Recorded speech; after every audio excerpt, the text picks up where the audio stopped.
하나님께서 이 땅을 향한 하나님의 뜻이 무엇일까? 우리 앞으로 거슬러서 10절로 올라가 보세요. 10절에 보면 이런 말씀이 있어요. 내리셨던 그가 하늘 위에 오르신 자니, 이렇게 말씀하고 있습니다. 내리셨다.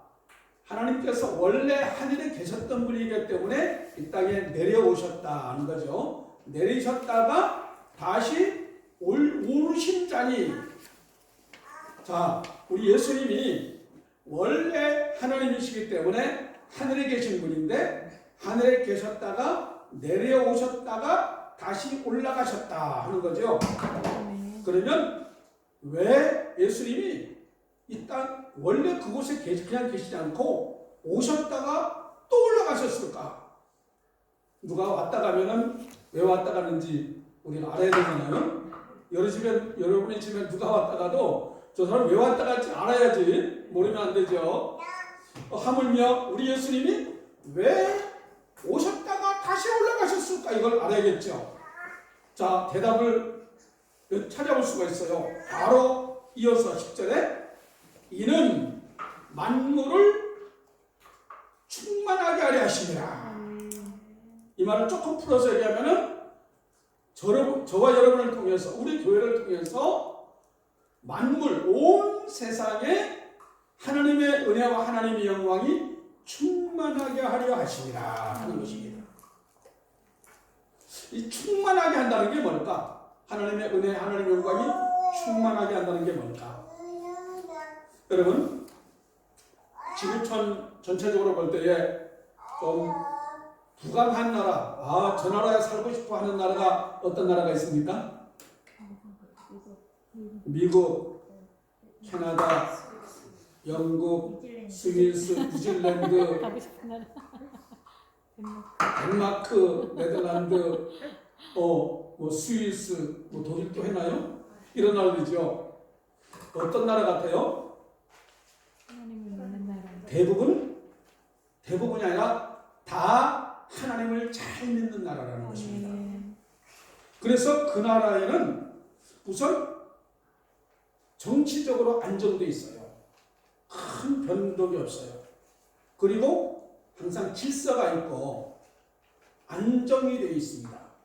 불안하지가 않아요. 그런 나라에 가면은 여행해도 아주 편안합니다. 복지도 잘 되어 있고 정직해요. 국민성이 정직합니다. 이런 나라들이 대부분 기독교 나라들이에요. 그래서 막 하나님을 열심히 믿는 것 같지 않으면서도 그들 속에는 기독교 성경적인 정신이 배겨 있기 때문에 그들에게는 항상 모든 게 성실하고 정직하고 이런 질서가 잡혀 있는 나라입니다. 반대로 동남아, 빈국, 저 이슬람 지역에 막 변방이 막 전쟁이 일어나고 이런 나라들, 공산주의 이슬람 불교권 나라들은 굉장히 나라가 혼란스러워요. 그리고 거짓말이 통합니다. 아주 지도자를 붙다가 거짓말이 보통 거짓말이 아니에요. 이런 문제들이 심합니다. 그래서 이 하나님의 나라가, 하나님의 온 세상 하나님의 은혜가 충만한다고 한다는 것은 실제적으로 보면은 정직하고 또 서로 사랑하고 정말 뭔가 평등하고 모든 것이 질서가 잡혀 있는 그런 것이 하나님의 뜻이고 하나님의 뜻이 이루어지는 나라에는 아름다운 좋은 역사가 있습니다. 그들도 많은 아픔의 우여곡절이 있었지만은 언젠가부터 그런 질서가 잡힌 나라가 됐죠. 자, 물어볼게요. 우리나라 수준은 어떤 것 같습니까? 중간 같아요? 네. 우리나라가 경제적으로는 세계 10위권에 들었다고 하죠. 그러니까 경제적으로는 선진국 반열에 들었습니다. 그러면은 우리나라가 그런 모든 부분에 있어서 정말 본이 되는 나라일까? 근데 이 OECD에서 세계 청렴도를 조사했더니 우리나라가 경제는 12위에서 12위권 정도 되는데 이 청렴도, 국가 청렴도는 40위권이 됐다고 작년 통계 나왔습니다. 다시 말해서 우리나라는 지금도 지도자들이 거짓말하고 정말 사람들을 힘들게 하고 이런 것들이 통하는 나라라는 것이죠. 그래서 어쩌면 우리나라도 이 기독교 영향력을 많이 받기 시작하고 있고 좋아가고 있는 단계인 거죠. 그래서 우리 하나님 믿는 사람들이 더 잘 믿고 더 성경대로 잘 믿어서 이 모든 청렴도와 모든 반열을 더 높이 올려가야 할 줄 믿습니다. 이것을 올리는 것은 이 예수님의 은혜를 받은 자들 아니면 아무도 할 수가 없어요. 그래서 하나님은 어떻게 하셨는가? 이것을 잘 하도록 하기 위해서 우리 11절부터 보시면 어떤 사람은 사도로 선지자로 목사와 교사로 삼으셨다 말씀하시면서 성도를 온전하게 하고 봉사 일을 하게 하고 그리스도의 몸을 세우게 한다라고 말씀했어요.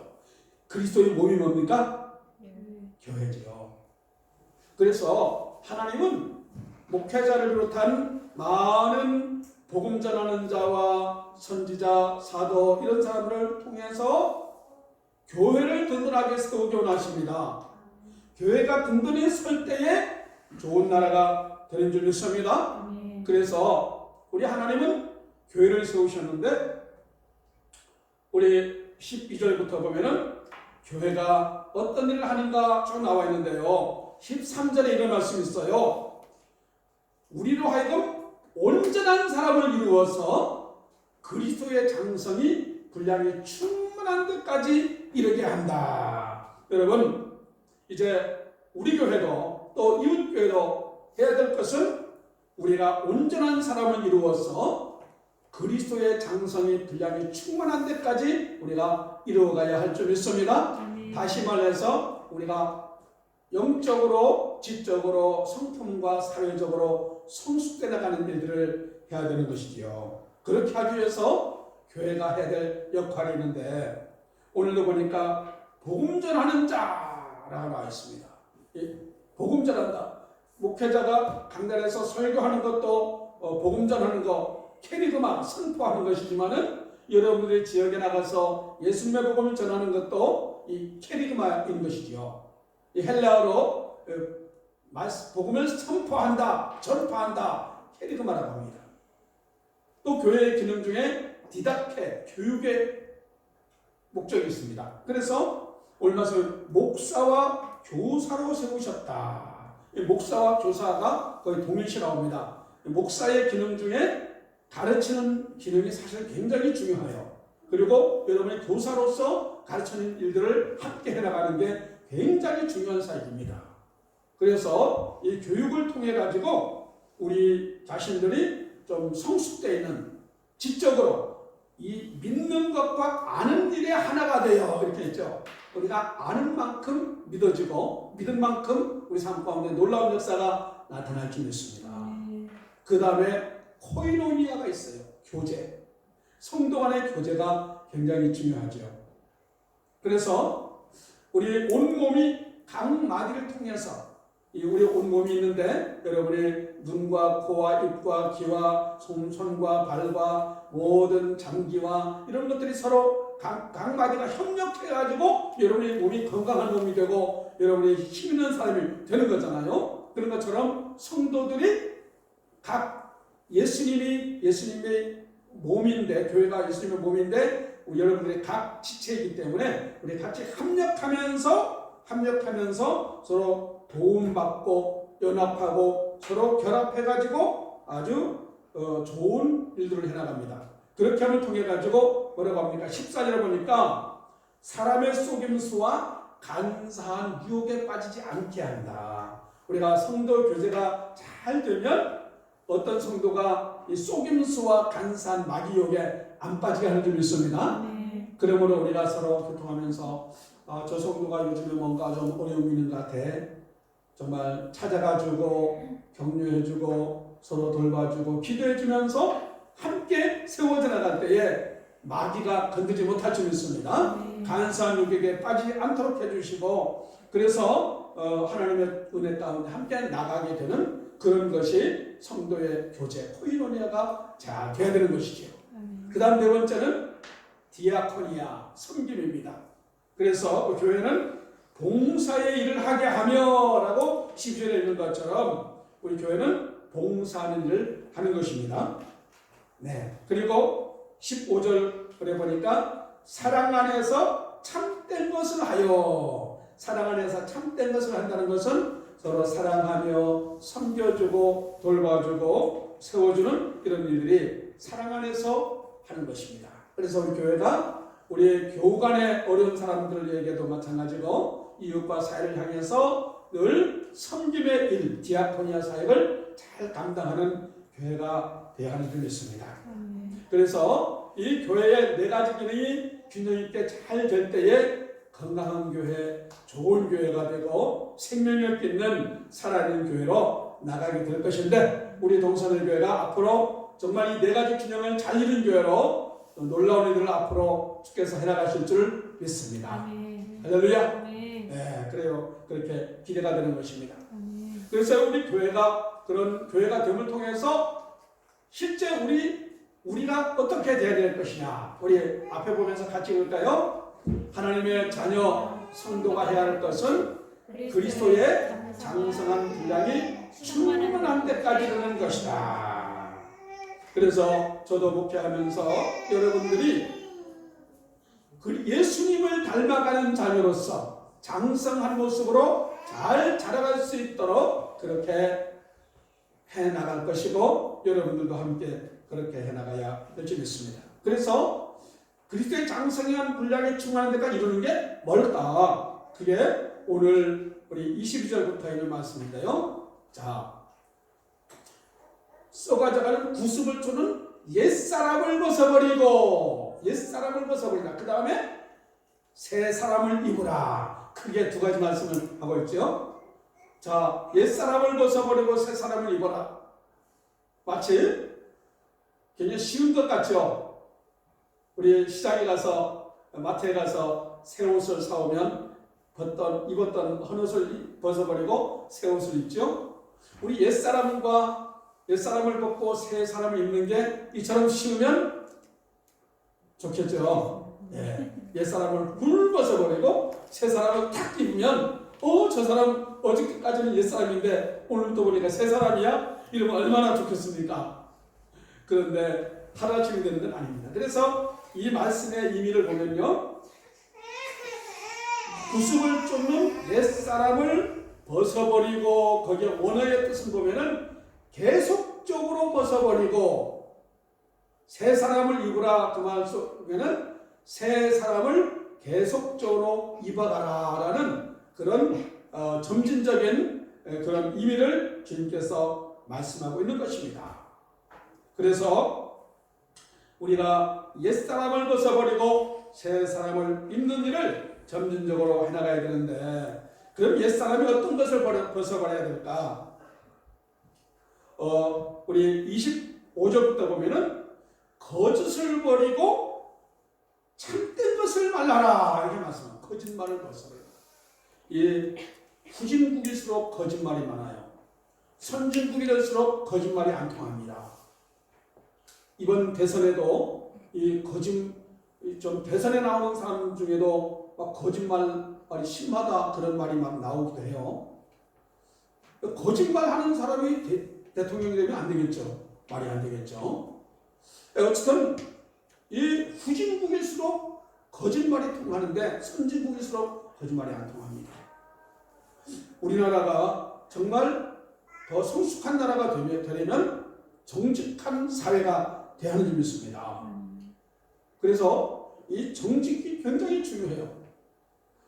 옛날에 우리 독립운동 당시에 도산한 창호 선생 있죠. 우리 학생들에게 도산한 창호 선생 아는가 물어봤더니 한 3분의 1 정도 아는 것 같아요. 요즘엔 다 모르는 학생들이 있는 것 같아요. 그런데 도산한 창호 선생이 옛날 청소년 비이겠죠. 이제 선교사를 통해서 미국에 공부하러 갔습니다.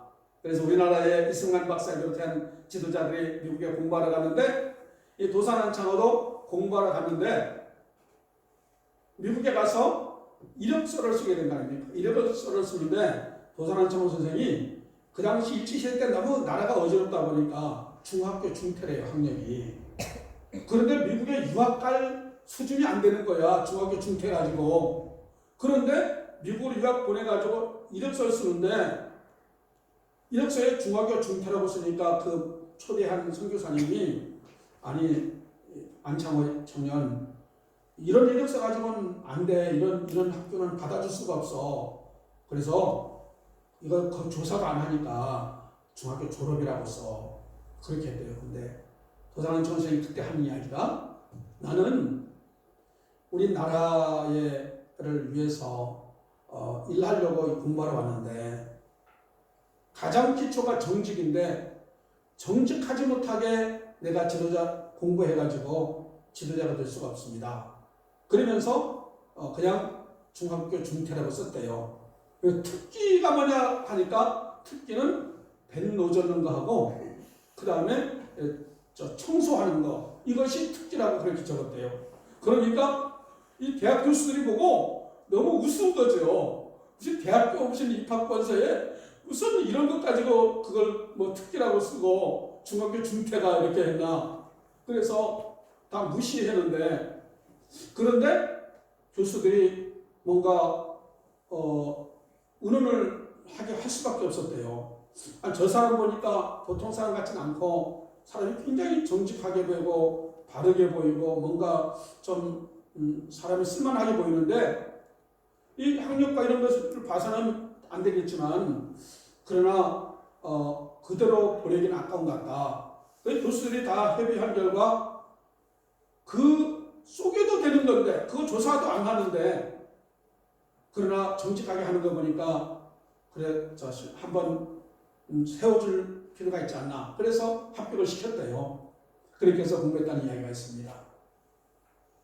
우리가 사람들이 지금 이 시대 가운데도 내가 손해 안 보기 위해서 내가 더 이익 보기 위해서 내가 한 것보다 더 큰 이익 보기 위해서 속이고 거짓말하고 또 정말 부끄러움 안 당하기 위해서 거짓말하고 이런 경우들이 많이 있기도 하죠. 우리가 우리 주님의 말씀하신 대로 거짓을 버리고 참된 것을 우리 믿음의 백성들이 해나가야 할 줄 믿습니다. 그 다음에 보면은 분을 내어도 죄를 짓지 말고 이렇게 말씀하고 있습니다. 우리가 살아가는데 분 안 낸다는 건 참 어려운 것 같아요. 그렇죠. 화 내는 건 참 어렵지만은 그러나 이 분 내는 것은 굉장히 안 좋은 것입니다. 자, 오늘 말씀 보세요. 여기 보니까 분을 내어도 죄를 짓지 말며 26절에 해가 지도록 분을 품지 말고 마귀에게 틈을 주지 말라. 이 분냄을 통해서 마귀가 역사하는 우리가 어떤 정말 불의를 잘못된 것을 볼 때 분낼 수 있지만은 내 마음에 안 들다고 딱 분을 내는 그런 것은 정말 이 성령의 역사를 가로막는 것이 되고 성령의 은혜를 누리지 못하도록 만들어버리는 것이 이 분내는 것이라고 볼 수 있어요. 그래서 가정에서나 사회에서나 이 분내는 것을 굉장히 경계하고 이것을 우리가 믿음으로 잘 이겨나가야 할 줄 믿습니다. 그 다음에 정말 이 분을 내가 안 내는 것도 중요하지만 상대방이 분 안 내게 하는 것이 어쩌면 훨씬 중요하잖아요. 그렇죠? 정말 우리가 항상 내 입장에서 지난주에 얘기했지만은 항상 사람은 내 입장에서 보게 해요. 남자 또 내 어떤 처지 내 입장에서 항상 생각하면 상대방을 분나게 하는 경우가 많아요. 그래서 모든 일에 상대방이 어떻게 생각할 것인가 내가 이렇게 말할 때 이렇게 행동할 때 상대방이 어떻게 생각될 것인가 우리가 좀 생각하면서 말하는 연습을 우리가 해야 할 줄 믿습니다. 그래서 우리가 분 안 내는 것도 중요하지만 상대방이 분나지 아니하도록 우리가 지혜로운 처신을 하는 것이 우리 믿는 자로서 중요한 역할이라 생각합니다. 그 다음에 도둑질 하는 자는 도둑질 하지 말고 선한 일을 하라라고 말씀하고 있습니다. 이 도둑질 한다 하는 것은 내가 노력한 만큼 받으려는 것보다는 내가 노력한 것보다 더 많이 얻으려고 하는 게 도둑질 하는 거죠, 사실. 우리 학생들이 커닝하거나 이것도 도둑질이라고 볼 수가 있고, 내가 물건을 팔 때나 살 때 속이거나 정말 더 많은 값을 받으려고 한다면 이것도 도둑질을 하는 것이 될 수가 있습니다. 그래서 우리가 항상 정직한 마음, 또 선한 일을 하는 마음을 갖는 게 중요하다. 그래서 어떤 학생이 기독교 학교인데 도벽 끼는 학생이 있었대요. 그런데 이것을 고치기가 참 어려워가지고 그 교목 목사님한테 상담하니까 학생한테 이런 조언을 해줬대요. 네가 이제까지 남의 물건을 이렇게 훔치는 것을 가졌는데 오늘 성경 말씀을 가르쳐주면서 도적질 하지 말고 자기 손으로 수고하여 선한 일을 하라, 이 말씀을 읽어주고 얘기해줬대요. 그래가지고 이 학생이 자기가 부모님한테 가서 뭔가 좀 용돈 받을 일을 좀 해서 용돈을 받고 그 용돈을 가지고 자기보다 어려운 누구를 한번 도와줬대요. 그랬는데 이제까지 이 도벽은 뭡니까? 뭔가 좋은 거를 가지고 싶은 욕구 때문에 친구가 좋은 물건이 있으면 나도 모르게 그걸 훔치잖아요.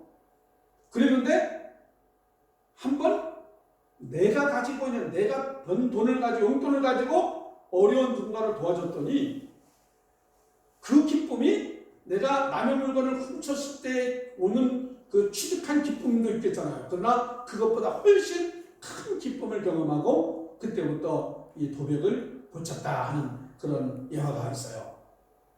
그래서 우리가 항상 정직하게 살고 또 바르게 행하면, 그리고 선을 행하면 우리는 이런 잘못된 어떤 생각과 습관에서 우리가 고침을 받을 수가 있는 것이지요.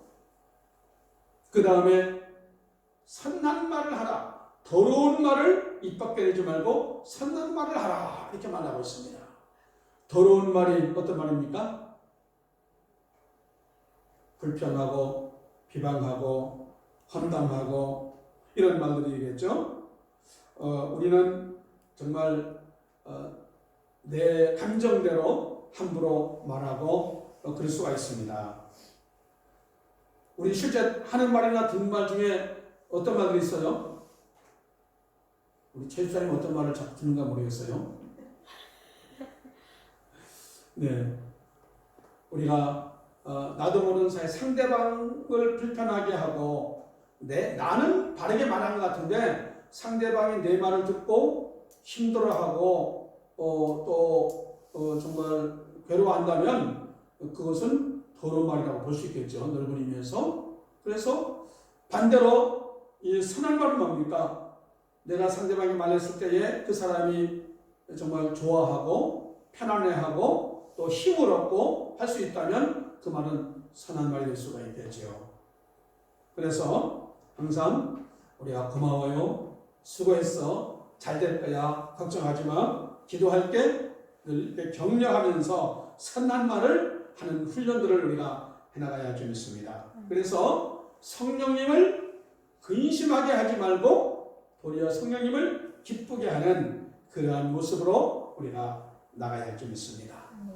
그래서 우리가 에베소서 2장 10절에 보니까 선한 일을 위해서 지음받은 자이다, 이렇게 말씀하고 있죠. 그리고 마태복음 5장에는 우리는 세상의 소금과 빛이라고 말씀하고 있습니다. 고린도후서 2장 15절에 보니까 우리는 하나님 앞에서 그리스도의 향기다라고 말씀하고 있습니다. 따라해 볼까요? 우리는 하나님 앞에서 그리스도의 향기다. 하나님 앞에서 살아가는 마음, 이것을 우리 헬라어로 코람데오라고 들어봤죠. 코람데오, 하나님 앞에서의 신앙. 우리 믿음의 선진들이 하나님 앞에서 이 코람데오의 신앙으로 많이 살아갔다는 것을 알 수가 있습니다. 하나님은 우리를 지켜주기도 하고 또 우리를 눈동자같이 우리를 보호하고 계시기도 하지만 우리를 보고 계시다고 하는 사실을 생각하시면서 하나님 앞에서 선한 일을 위해서 지음받은 존재로서 우리가 살아갈 수 있으면 좋겠습니다. 그러는 삶을 통해서 하나님은 우리를 통해서 세상을 더 아름답게 하기 원하시고 세상을 더 풍성하게 채워가기를 원하신다는 그 사실을 기억하면서 하나님 나를 통해서 우리를 통해서 우리 교회를 통해서 만물이 더 충만해지는 우리가 사는 이 세상이 하나님의 은혜로도 충만해지는 은혜가 있기를 원합니다. 이렇게 고백하면서 나아갈 수 있기를 바라겠습니다. 아멘. 기도하겠습니다. 하나님 아버지 고맙습니다. 사랑하는 주의 자녀들 늘 붙잡아 주시고 인도하사 하나님이여 우리의 구습을 따르는 옛사람의 모습이 무엇인가를 면밀히 돌아보고 하나하나 우리가 벗어나가게 도와주시고 하나님이 기뻐하시는 선한 모습으로 우리가 세워져 나갈 수 있도록 도와주시옵길 원합니다. 우리의 말과 행실에 있어서 새 사람의 모습을 만들어 나갈 수 있도록 인도하여 주옵소서. 그래서 우리의 가정에서나 이웃과 사회에서 선한 영향력을 끼치며 살아가게 도와주시고 우리 성령님을 기쁘게 하는 주의 자녀들로 살아갈 수 있도록 은총 허락하여 주옵소서. 우리 동산에게 속한 모든 주의 가정들을 축복합니다. 가정마다 옛사람의 모습을 벗어버려 나가게 도와주시고 새 사람의 모습을 입어나갈 수 있도록 우리 주님 은총 허락하여 주옵소서. 예수님의 이름으로 축복하며 기도하옵나이다. 아멘.